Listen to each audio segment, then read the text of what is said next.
कल क्या बताए थे? भाषा का रूप। नहीं, भाषा के रूप में हम लोग क्या बताए थे? मुख्य रूप से भाषा कितने हैं? भाषा कितने रूप? दो है, मौखिक रूप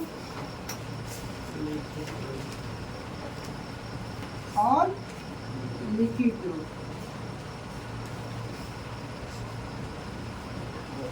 मौखिक रूप में क्या होता है? हम अपने विचारों को बोलकर क्या कहते हैं? रखते हैं या पढ़कर। और लिखित रूप में हम लोग क्या कहते हैं? अपने विचारों को लिख कर क्या कहते हैं? रखते हैं। जैसे कोई आवेदन हुआ, शिकायत पत्र हुआ, उसके बाद समाचार पत्र हुआ, अखबार हो गया, नोटबुक हो गया, ये सारे हमारा लिखित रूप है। और मौखिक रूप हुआ जैसे कविता सुनाना, भाषण देना, ठीक, या संगीत सुनना, ये सब हमारा कौन सा रूप है? मौखिक रूप है। तो भाषा के एक और रूप बताए थे हम, क्या तीसरा रूप बताए थे? क्या? सांकेतिक रूप। लेकिन सांकेतिक रूप का हम ये बताए थे कि इसका व्यावहारिक तौर पर ज्यादा प्रयोग नहीं किया जाता है, लेकिन किसी विशेष स्थिति में हम लोग क्या करते हैं? संकेतों के माध्यम से भी वार्तालाप करते हैं या बातों को रखते हैं। जिसे बताए थे रेलवे से नहीं, ट्रैफिक पुलिस के द्वारा जो सीटी बजाया जाता है, या स्कूल में जो घंटी बजाया जाता है, एक घंटी लगा तो हम समझ जाते एक पीरियड क्या हुआ? खत्म हुआ। दो घंटी लगा तो दो पीरियड खत्म हुआ। तो ये हमारा सांकेतिक रूप हुआ। ये व्यवहारिक तौर पर ज्यादा प्रयोग नहीं किया जाता है।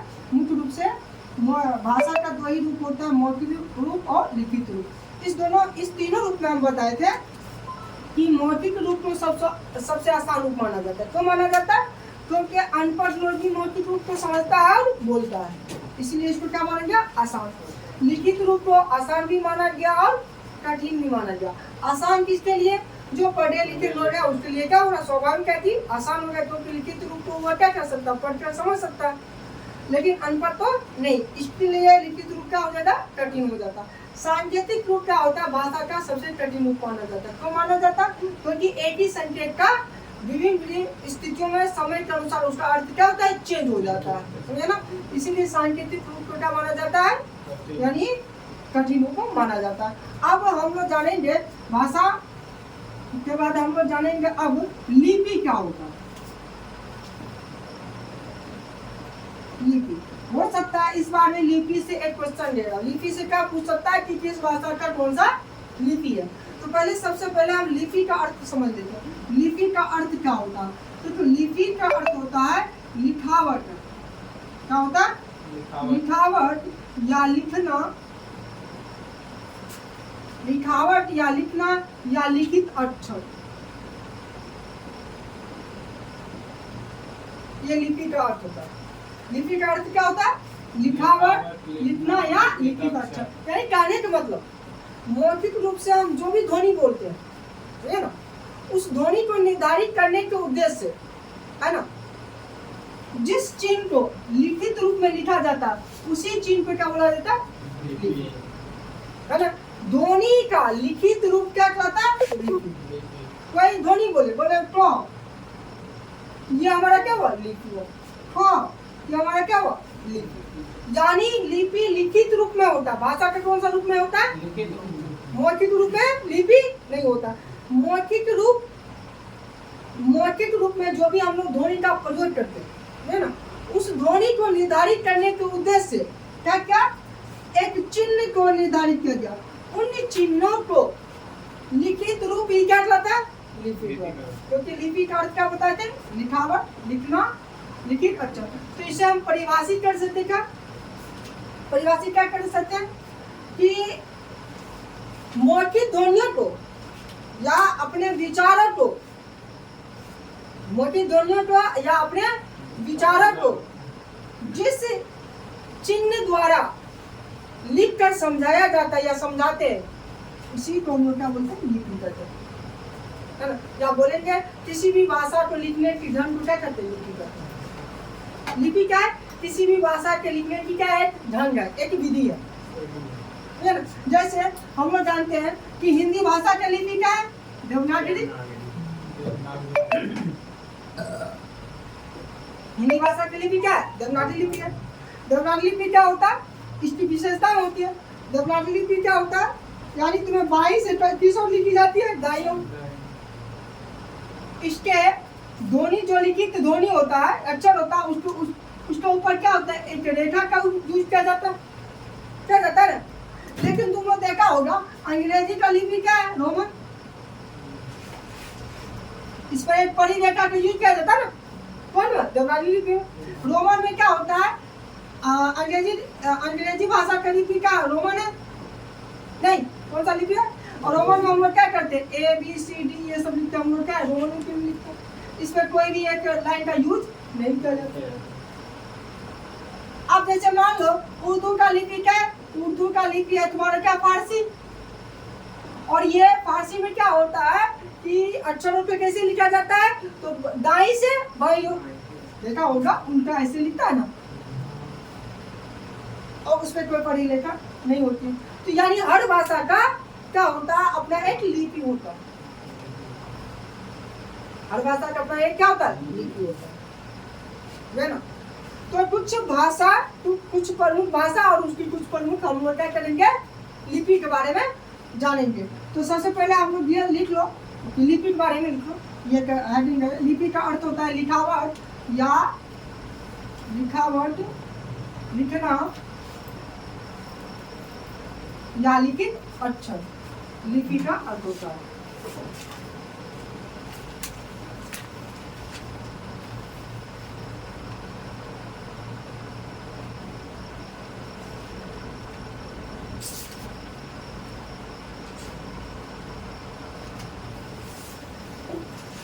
लिपि का अर्थ लिखावट, लिपि का अर्थ लिखावट, लिखना या लिखित अक्षर।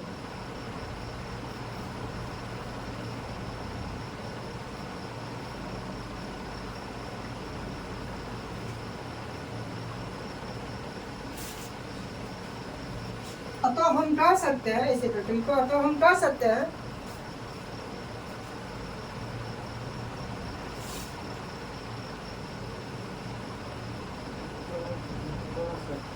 अतः हम कह सकते हैं मौखिक भाषा के ध्वनियों को, मौखिक भाषा के ध्वनियों को, मौखिक भाषा के ध्वनियों को देखा निर्धारित करने के उद्देश्य से, निर्धारित करने के उद्देश्य से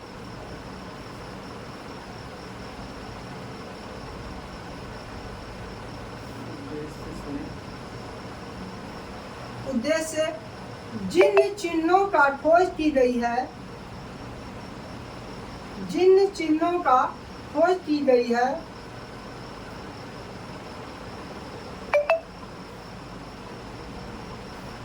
जिन चिन्हों का खोज की गई है,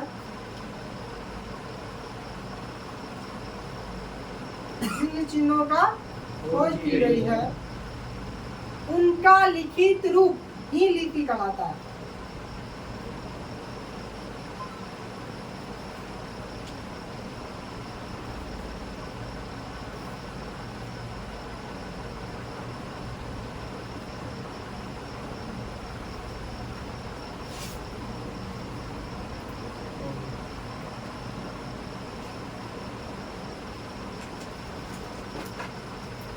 संक्षेप में हम कह सकते हैं, इसे लिखो, संक्षेप में हम कह सकते हैं, संक्षेप में हम कह सकते हैं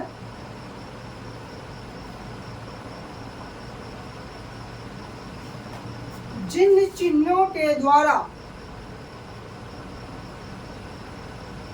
जिन चिन्हों के द्वारा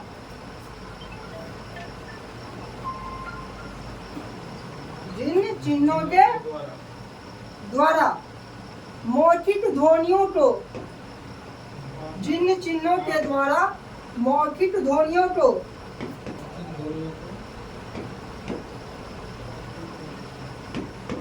मौखिक ध्वनियों को लिखित रूप में समझाते हैं, लिखित रूप में समझाते हैं,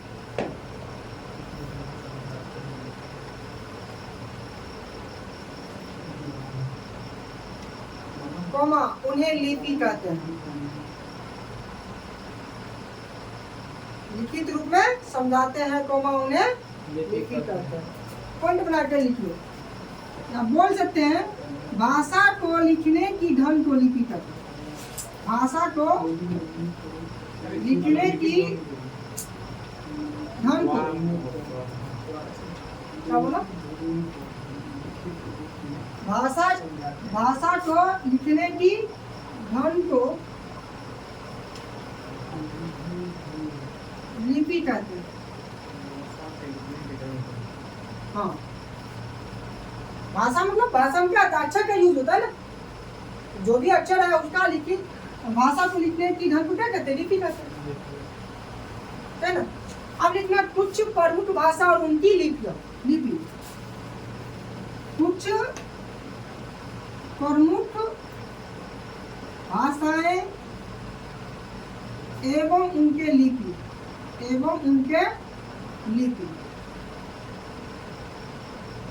कुछ प्रमुख भाषाएं एवं उनके लिपि। तो ऐसे दे देना भाषा और ऐसे दे देना उसका लिपि। देखो हिंदी, पहले संस्कृत लिख लो। संस्कृत से जो भी भाषा आया निकला हुआ बताए थे ना, संस्कृत से वैदिक संस्कृत, लौकिक संस्कृत, पाली भाषा, प्राकृत भाषा, तो जितनी भी है हिंदी सब अपभ्रंश भाषा, इस सारे का लिपि क्या है? देवनागरी। संस्कृत, हिंदी, गुजराती, मराठी, नेपाली, इस सब भाषा का लिपि क्या है तुम्हारा? देवनागरी। संस्कृत, हिंदी, गुजराती, मराठी, नेपाली, कोंकणी भाषा का भी लिपि क्या है? देवनागरी। संस्कृत, हिंदी, गुजराती, मराठी, नेपाली, कोंकणी भाषा का लिपि क्या है? देवनागरी। उसके बाद लिख सकता है यहाँ पे उर्दू भाषा का लिपि क्या है? 2 नंबर में उर्दू भाषा का फारसी।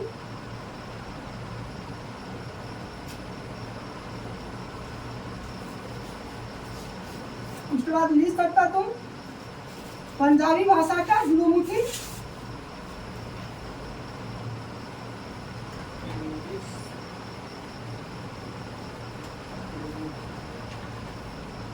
बंगाली भाषा का बांग्ला। बंगाली भाषा का बांग्ला। तमिल भाषा के तमिल।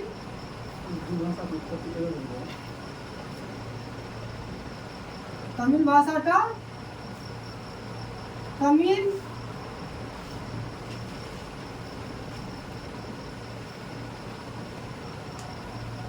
अंग्रेजी, फ्रेंच,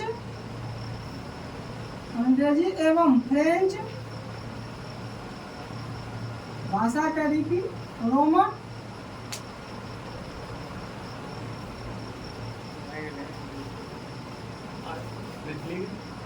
मैथिली का यही होगा तो देवनागरी। उर्दू भाषा के और उत्पत्ति मैथिली उर्दू भाषा की उत्पत्ति क्या हो? उर्दू भाषा विदेशी से या भारतीय भाषा? उर्दू तुम्हारा ये भारतीय भाषा तो क्या है? मतलब उर्दू की उत्पत्ति कब? अरब देश हुई है। अरब देश हुई है। और देखो मैथिली की बात क्या, मैथिली को भाषा के अंतर्गत नहीं रखा गया। ध्यान रखो।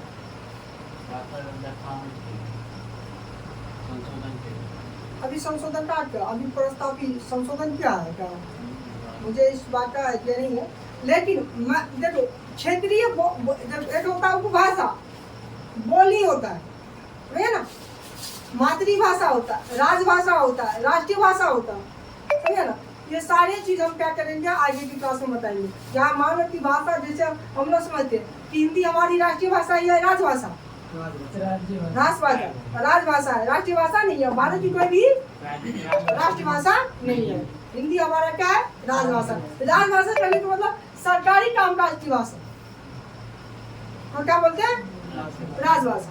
राष्ट्रीय भाषा इसलिए लोग समझते हैं हिंदी को क्योंकि राष्ट्रभाषा का डिफिनेशन होता है किसी भी क्षेत्र या देश में सबसे अधिक बोली जाने वाली भाषा को क्या बोलते हैं? राष्ट्रीय भाषा।